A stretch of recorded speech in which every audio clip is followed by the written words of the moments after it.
মানে যে সিগারেট খায় প্রকাশ্যে মানুষ দেখছে এটা অন্যায়, ও যদি এটাকে ভয় পাইত যে আমার এই অন্যায় সাক্ষী মানুষ হচ্ছে, ওই যে দোকানে অটোতে রিক্সায় কোনার দোকানে গান বাজনা গায়ে হলুদে চালাই দিছে, ওই যে চালাচ্ছে সে যদি ভয় পাইতো যে আমার এই অন্যায়ের সাক্ষী মানুষ হচ্ছে, ওই যে মেয়েটা বোরখা ছাড়া হাঁটছে ও যদি ভয় পাইতো যে আমাকে সবাই দেখছে, আমার অন্যায় সবাই সাক্ষী হচ্ছে, ওই যে ছেলেটা জনসম্মুখে মেয়েটার দিকে এভাবে তাকিয়ে আজে বাজে কথা বলতেছে বন্ধু বন্ধু, ওর বন্ধু যেটা শুনছে, ওর বন্ধু যেটা সাক্ষী হচ্ছে, যদি ও এটাকে ভয় পাইতো মানে আল্লাহর ভীতি অবলম্বন করতো, আল্লাহ বলছে যে লাফাতাহনা আলাইহিম বারাকাতিন মিনাস সামা, যদি জনবসতির লোকগুলা আল্লাহর ভীতি অবলম্বন করত তাইলে আল্লাহ তাদের জন্য আসমান আর জমিনের কল্যাণ উন্মুক্ত করে দিত।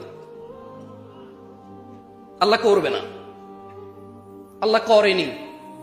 আল্লাহ বলছে যদি এরা আল্লাহ ভীতি অবলম্বন করত গুনাহ করার সময়, যদি এরা ঘুমের সময় আল্লাহ ভীতি অবলম্বন করত যে ফজরে যেতে হবে, ঘুমানো যাবে না, স্ত্রী সহবাসের পরে যদি এরা আল্লাহ ভীতি অবলম্বন করত যে আজান হয়েছে মানুষ দেখবে গোসল করতেছি, কি আসে যে আমি বিয়ে করছি আমার বউ আমি থাকবো এটা সবাই জানে, এখন গোসলের লজ্জা কোথায়, গোসল করো ভাই নামাজে যাও,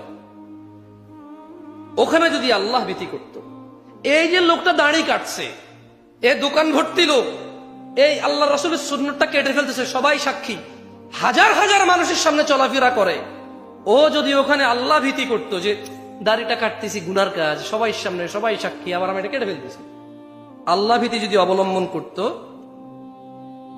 আল্লাহ বলছেন যে লাফাতাহনা আলাইহিম, এই লোকগুলা যদি অপরাধের সময় আল্লাহকে ভয় করত, এই লোকগুলা যদি নেকি করত আল্লাহর ভয়ে, আমি জমিন আর আসমানে যে বরকত রেখেছি কল্যাণ রেখেছি খুলে দিতাম, সব উন্মুক্ত করে দিতাম। ওয়ালাকিন কাযযাবু ফাআখাযনাহুম বিমা কানু ইয়াকসিবুন, কিন্তু তারা মানে আমরা সত্যকে প্রত্যাখ্যান করলাম, আল্লাহ এটাই বলছে। আল্লাহ বলছে কাজেই তাদের কৃতকর্মের জন্য তাদেরকে আমি পাকড়াও করলাম। তাদের সরকার তাদের মেরে নিউজে কম বলে, তাদের সরকার তাদেরকে মেরে বলে যে রং মাখায় শুয়ে আছে, তাদের অভিভাবক তাদের নিরাপত্তা নিশ্চিত যে করবে দুনিয়াতে আল্লাহর তৌফিকে, সে বলছে যে এরা রং মেখে শুয়ে আছে, অথচ ওই মারলো ওদেরকে। কারণ কি? কারণ এরা আল্লাহ ভীতি অবলম্বন করেনি।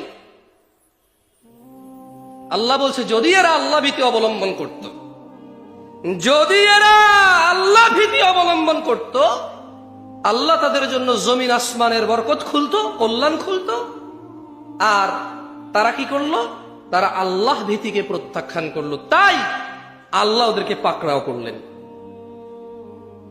আজকে যারা শেভকারী আছো, বেনামাজি আছো, প্রেমিক আছো, জানাকারী, মদখোর, নেশাগ্রস্ত, গান বাজনায় উদাসীনতায় মত্ত আছো, তোমাদের বলি তোমরা যদি তুমি যদি আল্লাহ ভীতি অবলম্বন করো, আপনি যদি করেন আল্লাহ ভীতি অবলম্বন, আল্লাহ সবার জন্য না করলেও শুধু আপনার জন্য, আপনি যে আল্লাহ ভীতি করবেন, আল্লাহ আপনার জন্য আল্লাহ ভীতি থাকলে আসমান আর জমিনের বরকত খুলে দেবে, যেখানে যাবেন শুধু কল্যাণ। এটাকে আমাদের আঞ্চলিকতা বলে মাড়ি ধরলে হুনা হয়ে যায়, কি বলে এটা রে?